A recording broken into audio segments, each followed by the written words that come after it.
है कि इंडिया के प्राइम मिनिस्टर नरेंद्र मोदी एक बार फिर रशिया जा रहे हैं। Narendra Modi is going to Russia again और इस बार रशिया वो जाएंगे ब्रिक्स अटेंड करने के लिए और रशिया जाने के लिए उन्होंने कंफर्मेशन दे दी है।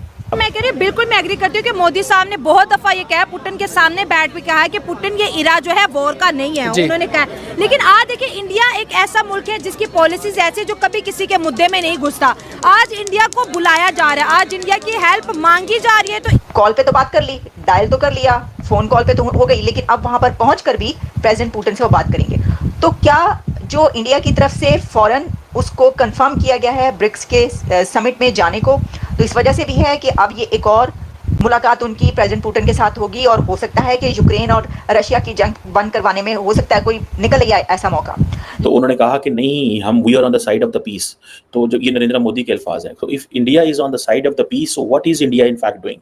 ये क्वेश्चन जो है ये एक मैं जाती तौर पे समझता हूँ ये इंपॉर्टेंट क्वेश्चन है। और इंडिया क्योंकि उसके ऊपर बहुत ज़्यादा क्रिटिसिज्म आ रहा था कि आप रशिया के साथ खड़े हैं, आप रशिया के साथ खड़े हैं, तो उन्होंने ये नहीं कहा कि हम रशिया के साथ नहीं हैं या हम यूक्रेन के साथ, उन्होंने हम अमन के साथ हैं। जो राइवलरीज हैं एक दूसरे की, दो मुख्तलिफ ममालिक जिनकी आपस में जंग चल रही है, उनका बैक वक्त दौरा किया है और दोनों ममालिक में डंके की चोट पर यह बात की है कि दोनों ममालिक आपस में एक टेबल पर बैठकर कोई पीस एग्रीमेंट तय करे और दुनिया में अमन और शांति का जो नया चैप्टर हो उस। हेलो, जय हिंद दोस्तों। एसपी न्यूज़ 91 में आपका स्वागत है दोस्तों। जैसे कि आपने क्लिप में देखा कि एक स्टेटमेंट जो है एक मोदी जी ने एक और जारी कर दी है, जिसमें उन्होंने कहा है कि वो दोबारा से यानी कि एक बार फिर रसिया जा रहे हैं। यानी कि रूस के लिए उन्होंने ये चीज़ बिल्कुल खुल कर बोल दी है कि एक बार फिर वो रसिया जाएंगे। और रसिया जाकर उन्हें करना क्या है, मैं आपको बता दूं कि रसिया जाकर वो जो ये रूस और यूक्रेन का जो आपको सभी को पता ही है कि जो युद्ध चल रहा है, और इस बार मुझे पूरा पक्का विश्वास है क्योंकि मोदी जी अपनी जगह एक अलग ही सब रखते हैं और वो इस बार इस युद्ध को विराम करा के ज़रूर आएंगे। इसी बात पर पाकिस्तानी मीडिया कहीं ना कहीं बौखलाया हुआ है। पाकिस्तानी मीडिया कह रहा है कि इन्हें सब बुलाते हैं लेकिन हमें कोई नहीं बुलाता। कुछ इस तरीके की बातें पाकिस्तानी मीडिया के अंदर हो रही हैं। अब पाकिस्तानी मीडिया क्या चर्चा कर रहा है, तो आइए दोस्तों वीडियो को स्टार्ट करते हैं। एक बड़ी समिट है, आप जानते हैं ब्रिक्स में दुनिया की कौन कौन सी पावर, वैसे तो ब्रिक्स में जो कंट्रीज शामिल हैं उसमें अब पाकिस्तान भी ब्रिक्स में शामिल होने की कोशिश कर रहा है। तो मेरा तो ख्याल है कि कितने ही कंट्रीज़ जिनको इंडिया ने शामिल करवाया है, ब्रिक्स के अंदर दाखिल करवाया है, पाकिस्तान के अगर इंडिया के साथ अच्छे रिलेशंस होते तो पाकिस्तान के तमाम मसाइल का, तमाम इश्यूज़ का जो रिजॉल्व करने का तरीका इंडिया के पास है।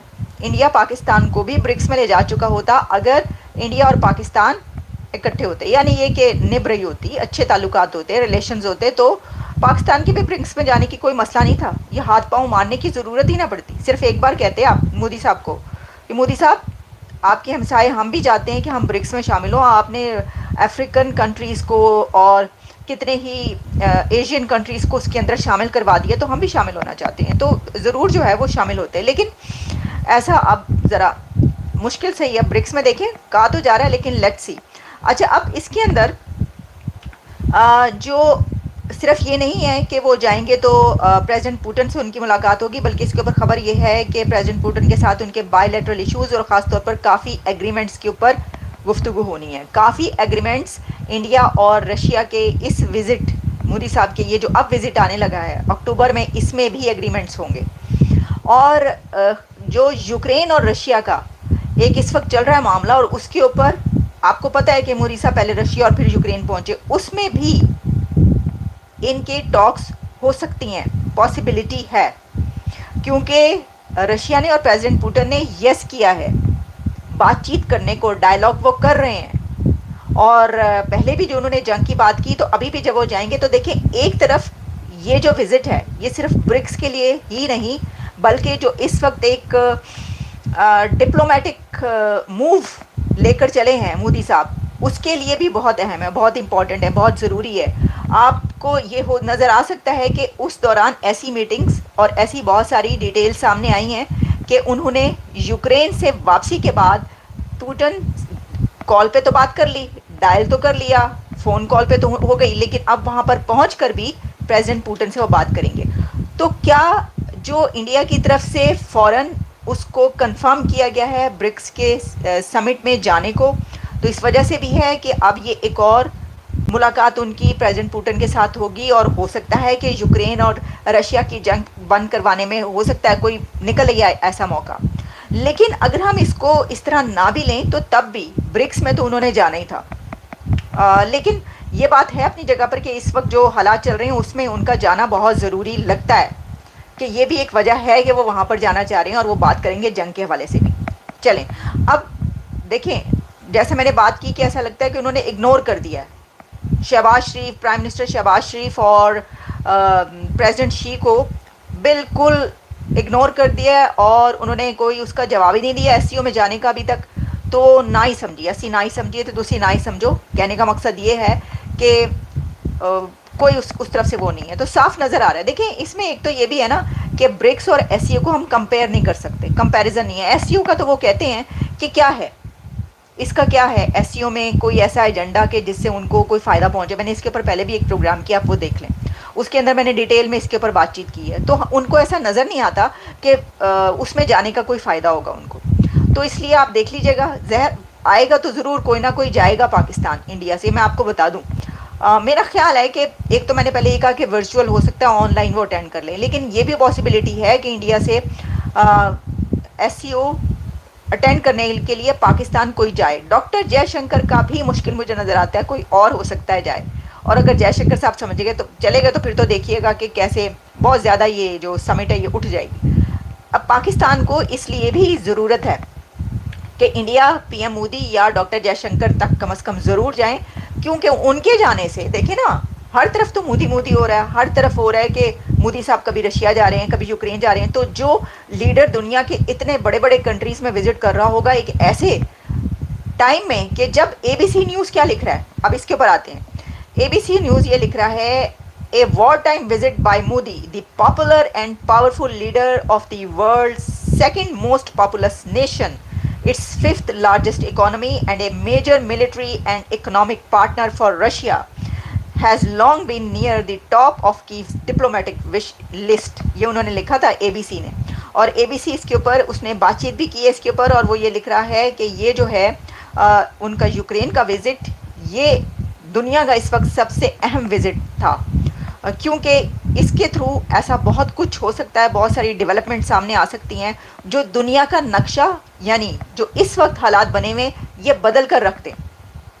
एबीसी न्यूज़ ने ये लिखा है, it's great news for Ukraine and can be viewed as a diplomatic victory. उन्होंने कहा कि ये यूक्रेन के लिए एज ए डिप्लोमेटिक विक्ट्री के तौर पर देखा जा रहा है। ये यूक्रेनियन पार्लियामेंट के जो मेंबर हैं and chair of the bodies foreign affairs committee, उन्होंने एबीसी न्यूज़ को ये बताया। तो फिर उन्होंने ये भी कहा कि it's important for us to have a direct dialogue with Modi, ये उन्होंने कहा था। तो देखिए डायरेक्ट डायलॉग हुआ है, क्योंकि यूक्रेन ये समझ रहा था कि ये बहुत ज़रूरी है, क्योंकि अगर मोदी साहब आते हैं उनके साथ ये डायलॉग होता है तो फिर देखिए ना, मतलब जाहिर है कि फिर आगे हालात हो सकता है उनके बदल जाएं। और हमने देखा कि ज़ेलेंस्की का मुंह कैसा बना हुआ था, देखिए बहुत ही ज़्यादा परेशान नज़र आ रहे थे वो। जाहिर है कि उनके ऊपर जो कुछ हालात हैं वहाँ पर, वैसे तो अभी पिछले एक हफ्ते में उन्होंने जो हमले शमले किए हैं वो काफ़ी उसके अंदर स्ट्रॉन्ग नज़र आए, लेकिन फिर भी जंग जो है वो उससे ख़राबी तो पैदा हो रही है ना। तो इसमें अब हम इसको ऐसे कंक्लूड कर सकते हैं कि एक बार फिर मोदी साहब उड़ान भरने लगे हैं और वो जहाज़ में बैठ के जो है वो जाने वाले हैं रशिया की तरफ, लेकिन उनका जहाज़ पाकिस्तान के ऊपर से दोबारा नहीं गुजरने लगा। नहीं, ये हो सकता है कि पाकिस्तान के ऊपर से ही गुजर कर जाएं वो रशिया। पोलैंड तो वो वहाँ से वापसी पर तो आए, लेकिन क्या रशिया का रास्ता भी वो पतली गली से ही लेंगे? यानी रशिया का रास्ता भी मोदी साहब का प्लेन पाकिस्तान के ऊपर से परवास करके ही जाएगा रशिया की तरफ, या कोई और रास्ता लिया जाएगा, ये तो हम देखेंगे। लेकिन इसके अंदर ये ज़रूर है कि उन्होंने एससीओ में जाने के लिए पाकिस्तान का रास्ता नहीं लिया। मोदी साहब ने लिया जा सकता था, वो जा सकते थे, ये एक ऐसा मौका आया था कि वो एससीओ समिट अटेंड कर लेते पाकिस्तान से ज़रा कुछ हालात। लेकिन जो सिचुएशन बनी हुई है इस वक्त, तो उसमें सर्कमस्टांसेस तो ऐसे बिल्कुल नहीं है, हरगिज़ भी नहीं। वो तो उन्होंने जवाब देना भी पसंद नहीं किया। अगर आप ये देखें, उन्होंने अभी तक कोई जवाब नहीं दिया एससीओ का। बंदा हाँ कर देता है, ना कर देता है, देखते हैं कह देता है, कुछ भी। मैं देख रही थी, मुझे ऐसी कोई डेवलपमेंट इंडिया की तरफ से नज़र नहीं आई। टोटली कम्प्लीटली उन्होंने इग्नोर कर दी ये इनविटेशन और ये कि वो जाएंगे या नहीं जाएंगे। अब ये पता चल जाएगा, वो मेरा ख्याल है जब डेट्स नज़दीक होंगी एग्जैक्टली उससे पहले बता देंगे हाँ जी ये बंदा जो है ये जा रहा है। लेकिन रशिया वो एक बार फिर जा रहे हैं, और हमने आपको ये बता दिया कि रशिया ब्रिक्स के लिए तो वो जा ही रहे हैं, लेकिन जो मैं बात पहले से कह रही हूँ काफ़ी दिन से, काफ़ी अरसे से, आप देखिएगा वो बात आपको सच होती हुई नज़र आएगी कि वहाँ पर यूक्रेन और रशिया वॉर के हवाले से भी काफ़ी कुछ आपको नज़र आएगा, काफ़ी बातचीत होगी। और कुछ नहीं तो देखें, वो तो ये कहने में आनी महसूस करते हुए एक बार फिर कहेंगे कि जंग जो है वो किसी के हक़ में नहीं है। तो ये अच्छी बात नहीं है, इसको बंद होना चाहिए।